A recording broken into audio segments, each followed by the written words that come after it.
Lenihan Boxing Social in association with Empire Fight Store. Been joined by Gareth A. Davies, live from Riyadh. Hello, lifesaver. How are you? Missed you out here. Missed Yeah, you. tell me about it. It was a bit of a ball ache watching it from home, but you know what? It is what it is. Tell me then what you thought from at home. Go on, and then I'll tell you. Main Well, event. the main event for me, I had Dmitry Bivol winning. I By find it a few rounds, but I don't feel like in them type of fights. I think robbery is quite a harsh word to no, you use can't. when a fight's, you know, the thing is, in boxing, I was having this discussion earlier, there's that many ways people look at fights and they say, oh, he's the aggressor, he's the one pressuring. I just thought from watching it on telly that Dmitry Bivol managed the rounds really well. Yes, he was on the back foot, but you have to be against Beterbiev. No one's going to just stand there for however long it is and, you know, trade with the man. I thought he So picked his... whose fight was he fighting then?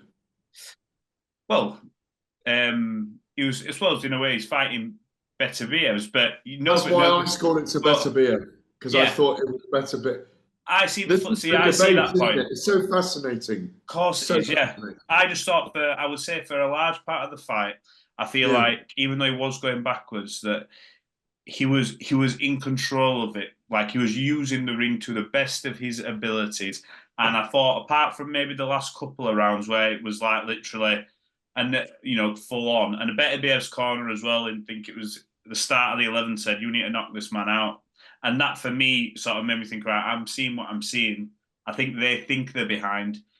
And I just knew thought it was close. They just knew it was a close fight. And I just thought the work that he did, and look, I'm open to anyone, people have been in this game far longer than I have, but I just thought the way he managed the fight, his footwork, I thought he was exceptional. I really do. And I don't subscribe to that judge's scorecard. That 116, 112 was absolutely baffling. To me, I was just Well, watching. that's how I scored it. First of all, that's how I scored it. No, I was just like, Jesus, that little rounds. But then different ringside, I think it's completely different view when you're watching on telly to ringside. I scored the Fury Usyk fight, I think, slightly different to when I was ringside. Tyson looked like he did better, I think, watching it on the screen rather than when I was there.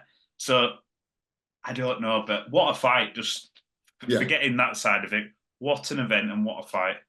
It was an amazing fight, and it was a very close fight. No matter how you score it, it was a very close fight. There were several swing rounds for me. Maybe not the first three, maybe not the last three. You know, which I think first three went to Bivol. I think the last three went to Beterbiev. I think my scorecards reflect what you've just said there. Yeah, but in the middle, those other 6 rounds, when at the time. The fourth, just to go over it, the fourth, I kind of gave to Beterbiev, who'd come into the fight by then. But I've watched about, and I give the fourth to Bivol. And I think I give him the 7th or the 9th as well. But I don't often back the aggressor as the winner if someone's boxing skills are brilliant with it. But I felt like Beterbiev was bossing the fight. And that's the problem with, not the problem, but that's what happens. That's the issue we're discussing. When people have distinctive styles, it could be Hagler and Leonard, and people favoured different guys in that fight, and the decision was split based on whether you preferred the boxing skills or whether you preferred the guy trying to create a pressure all the time. Like you say, over and above all that, it was an amazing main event. You had to watch every second of every minute of every round. Beterbiev was very clever at the start and the end of rounds, by the way, as well. He was. He knew. I think it was like almost like if Bivol had a couple of flurries, he thought, right, there's 10 seconds left here. I need to show a little something. Just because then, obviously, you judges, the last thing you remember is that punch, that flurry. I think it was very clever, very good sort of move. They're so skillful. They've got such great engines. And look at Beterbiev at 39, that this is a fight that really lent itself to 15 rounds. I know they don't anymore, and my light's gone out. Apologies. No, you're fine.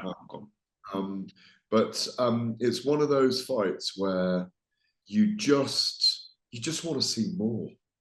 Yeah. I'm not arguing either way about this fight. I mean, I think they have to rematch, Matt. I think it's a very. I think they will rematch. I think it'll be within six months. Neither man was down. Neither man. I think again. I thought Bivol was shaken a bit more by Beterbiev's punches than Beterbiev was Bivol's. The damage was great. But I spoke to someone after the fight, a Russian called Pavel, who was in the corner for Gvozdyk when Pablo, he's also known as Pablo, he lives in Spain, but he's a Russian. And he said when Gvozdyk came out, Gvozdyk in the corner was saying to them, this guy's hitting me. It's like he's wearing 2 bricks. It's like he's got 2 bricks in his hand. And I think that made Bivol not wary of, because he had his attacks as well. But I mean, but I think when someone's got that freakish power, you've got to be so careful. We've just got to see it again. We may need 36 rounds between these two, Matthew. I'm here for it. The first thing I said after the fight, before I even saw the result, I just go, I have to see that again. It's like, you know, when you watch a fight, and we've watched many, you far more than me, and you go, Jesus, that is just like the elite of the elite, with the amount of sort of information they're both processing, like Beterbiev's little clever step to the sides, the way, you know, to almost try and cut Bivol off, and Bivol using his pivot and his back heel to sort of, you know, get himself into position. It was just brilliant to watch. So that's why when people talk about Roberts, I'm like, come on, like you've got the interpretation thing, which we've seen in boxing for years, and yeah, like everyone can have the view. But I actually thought as well, I think it's important to touch on the way Bivol handled it at the end, even though he thought he'd won. And look, people say, well, they should do that. But this day and age, look, the amount of times people have kicked up a fuss, and he just said, look, what can I say? Congratulations to Beterbiev. And I just thought, it takes a lot. Actually, you can tell he's hurting because you work your whole life to get to that point. And he still said the same in the rematch. I know they're not happy with the judge and what they're going to do. And him and Kornilov are going to appeal against that judge. And that's fair enough as well. Yeah. I think sit the judge down and go through the rounds. A lot of us watch a fight like that. Like you've said, everyone I've spoken to who's involved in the boxing world said, I really want to watch it again. Brilliant. It's a brilliant fight. Yeah, exactly. It is a brilliant fight. And they've both been brilliant all week, and I've been lucky enough to be around them as well, you know. Literally doing elbows with Beterbiev on the TalkSport podcast the other day. You know, and I know Beterbiev. I've interviewed him a few times for Top Rank and ESPN over here in London and in the States. So I know what he's like. He's a hard nut to crack. And then Bivol as well is a guy I've got so much time for. They're exemplary figures from our sport. And you know, I just hope they really do it again, because it was just special. Yeah. It was nice to see that. I think the big talking point going into it was, oh, Beterbiev's age, and you know, there's no father time and all this stuff. And I just thought, you know what, he's 20-20 in terms of his knockouts. He's fought guys like Callum Smith. You go through the list of opponents, and you just think, you know, I hope it isn't going to be one of them things. And he came in. Go the distance though. Look how strong he ended the fight. First time he's gone the distance. Look how strongly he ended the fight. You know, at 39. And he could have gone extra, like you mentioned there, that you want to see 15 rounds. He is a proper 15-round fighter. But look, we need to see that again. Whatever happens, we will. I'm certain we will. I bet they're discussing it right now, because I know that Kornilov and Bivol, I think, are in the diaspora of His Excellency in the next 24 hours. That, you know what they're like. They get the fight signed. Yeah. Brilliant. That's good. Let's touch on the bits of the card that I thought were talking points. We'll start with, obviously, Liam. I want to start with Liam Cameron and Benn Whittaker. Forgetting just for a moment, going over the ropes, the journey of Liam Cameron, I've spoken to him on a number of occasions, completely sort of changing his life, and to put on a performance against a guy like Ben Whittaker, who was obviously touted, and rightly so from what we've seen as the next big thing, but he went in there and showed him no respect for what he did and just says, I'm coming. And he was catching him. He was growing in confidence. And it's one of them where you look and go, well, I'd like to have seen a few more rounds here. Well, we are going to. We've got to see a rematch. That's got to be a rematch. Sure. No, there's no other routes. I mean, there's got to be a rematch. And, you know, like you say, Liam Cameron, the Sheffield Beterbiev, as he called himself all week. We need a rematch. We do, because he was really testing Ben Whittaker, who wasn't having his best night. I don't know why that keeps happening. No, he really didn't have his best night. Look, Ben's a target for everyone, frankly. So, you know, it was a close fight. They did only go through 6 rounds, didn't they? They got to the end. I think it was, 5, 6 rounds. It was 6 rounds. They suplexed through the ropes, over the ropes. They were very loose at the time and needed tightening up. But of course, because Ben Whittaker didn't take his feet and shake himself out, it went to a technical decision, and it was a split draw, which is good for Liam, but not so good for Ben. It wasn't a good night for him in lots of ways, because, you know, the speculation that surrounded his being taken out of the arena in a wheelchair. Have we had an update from Ben on this injury, or what's actually happened? So I haven't heard anything, have we? I don't think. No, we haven't. But I will update you on Frazer Clarke in a moment, though.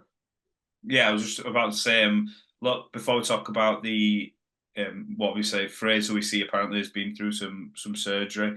We thought we are going to pick up round 13. Out here, by the way, he's had it out here. Yeah, brilliant. And apparently tomorrow, I think, or tonight. Yeah, I've read. I think coming home tomorrow or tonight. Fabio Wardley came out the blocks fast. Tonight.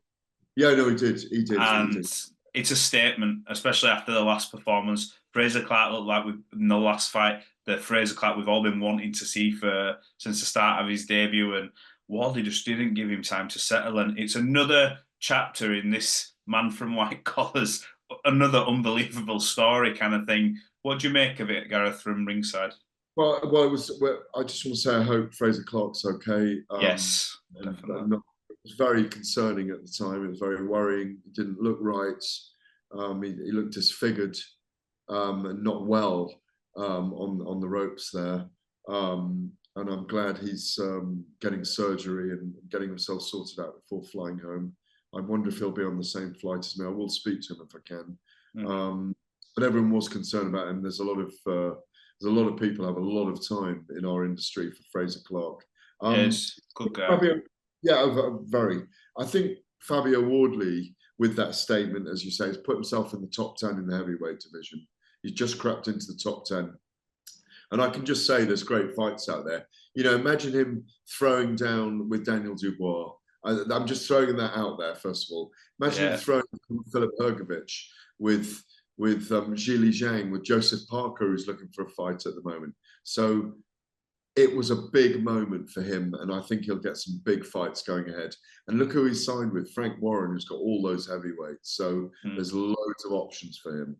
Yeah, Frank's stable at the minute is absolutely booming. I think the work he's put in over the years with these younger guys on the York Halls, the Telfords, everyone, as well as the signings he's made, it's all sort of coming to a head, and you're looking, going, wow, you've these young guys, Hamza Shiraji, Dennis McCann's, they're all getting to that age now where they're there, and he's got some really good young talent. I mean, we've talked about the town night and day, like, for a long time. What else on the card? Skye Nicolson obviously beating Raven Chapman. Masterclass.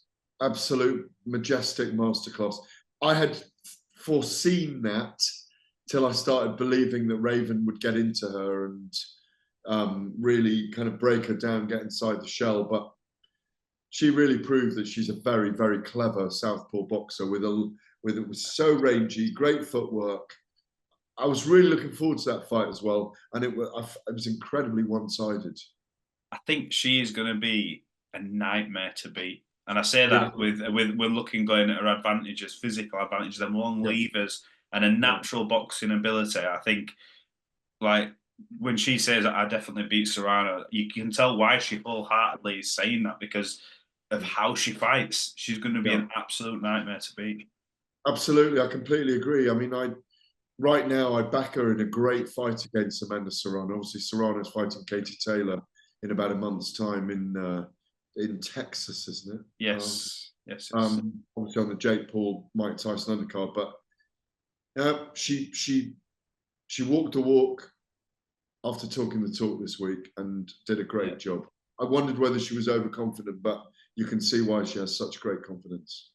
Jai Opetaia, another sort of notch on his record against the look. I think, all respect in the world for Jack Massey, a tough competitor, and you know he's a brilliant fighter himself. But Jai just a level Different above. Different level. Walked him down. Was merciful when Joe Gallagher threw the towel in. With all due respect to Jack, who was great to have around all week. He's a great character.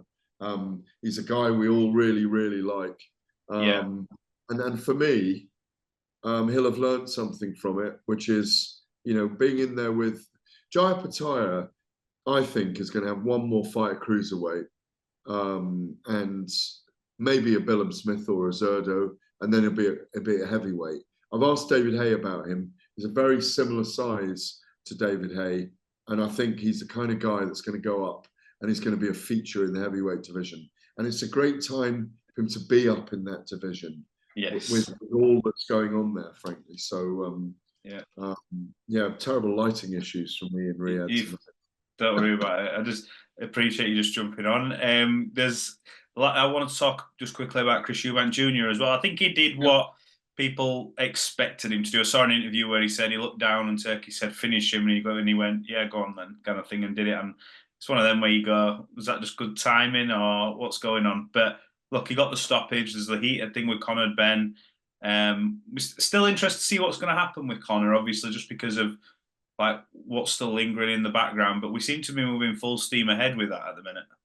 Yeah, I mean, they've got to sort it out. They've got to get him his British license back, unless he fights out here through some weird algorithm. But 2 years have gone. I mean, I spoke to the board. Nothing is actually happening at the moment. Not that they would tell me at the moment. I did speak to them over the weekend about it, but there's no news. I want to see that fight now, because I saw Chris might not like me saying this, but I saw some signs of age in him in that fight, where he was getting caught. Obviously, he did a number on Zaramata, and we expected him to. He's a different level. Knocked him down 4 times, went for it. I think he had a hard weight cut by the look of it. Could see a little golf balls here when he was cutting weight. Yeah.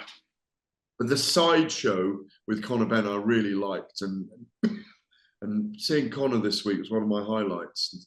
You know, microphone bumping with him and saying we're at peace. It was really nice. Had a great energy about it this week, and I do want to see that fight, and I want to see it inside the next 4 or 5 months, in my view, in the next, or certainly 6 months, because I do think the age of Chris. Look, he's a box office guy. He's a box office guy. He could be fighting Carlos Adames, Hamza Shiraz, Janibek Alim Kanuli, Saul Canelo Alvarez, and I think they'd all fight him. And my understanding is behind the scenes that there have been talks. There may have been talks with all of those guys, that they all see him as a name and a face and a guy that sells well.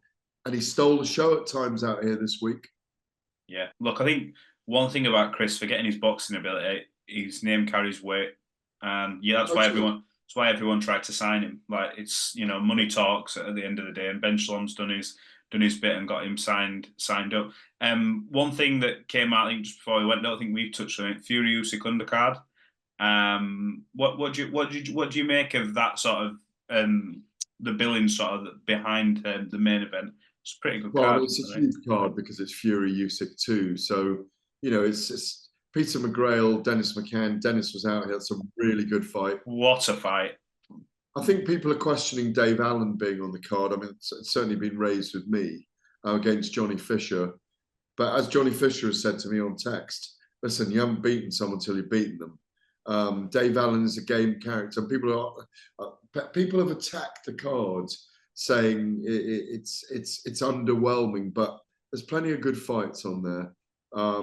It's going to be a big event on the 21st, and it's going to be majoring. 85-90% of the attention is going to be on Fury and Usyk, because that is a massive, massive fight. And I had a great interview with Andy Lee this week, who's utterly convinced that Fury will do it the second time round. I think it'll be a lot better the second time round, a lot sharper, a lot more conditioned, a lot more ready to do the rounds. And I think he's going to take it to Usyk. And I think I'm really looking forward to it. Yeah, I can't wait. I think the criticism that's been labelled at the undercard, I think I had this conversation with Sam Jones, I think maybe 24 months ago, if you'd have seen an undercard like that for a main event, I mean, everyone would have gone, wow. But I think we're in this sort of Disneyland era of boxing where, theme parks always open, go on hot rides, and you see all these fights all the time, and you just, it's not good. But Peter McGrail, Dennis McCann, for people who are in boxing, that is a banger of a fight, without doubt. Even you look at Ali McGregor, Isaac Lowe.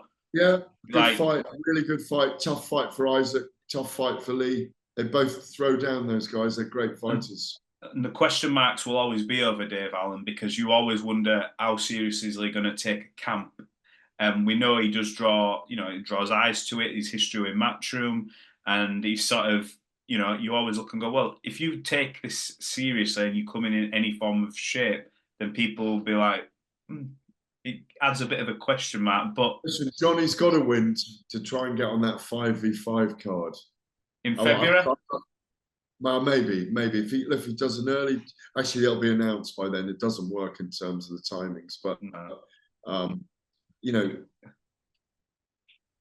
Johnny Fisher's got to win that fight convincingly, in my opinion. What did you think this last one? What did you think of the whole, the energy surrounding the promoters this week? I think, for me, watching it, I was cracking up laughing. Like the vibes. Shalom isn't the favourite son of Eddie Hearn or Frank Warren. I mean, there's not much age difference in Hearn and Shalom, but there's clearly a fissure there. There's clearly a big cavernous gap between where Eddie Hearn and Frank Warren are and where Ben Shalom is in terms of relationships and I think experience in the sport. And they are setting traps for him. And I think he probably broke protocol standing in front of Frank Warren at the weigh-ins, and Frank wasn't happy about it. And he's fully entitled to be. And it's been fun out here this week, though. It's been great. Boxing's been opening the Riyadh season. Can't wait to get on the plane and get home now, though. It's been a long week. You know what it's like. You get the events late, but it has delivered. It's delivered in droves. And it's brilliant that our sport, the sport we love, that we're passionate about, is being supported by the Saudis and His Excellency Turki Al-Sheikh. Yeah, definitely. Long may these type of fight cards continue. Gareth, a pleasure. We'll catch up soon. And roll on December for Fury Usyk. Indeed. Thank you, Lifesaver. Always a pleasure. Anytime, bud.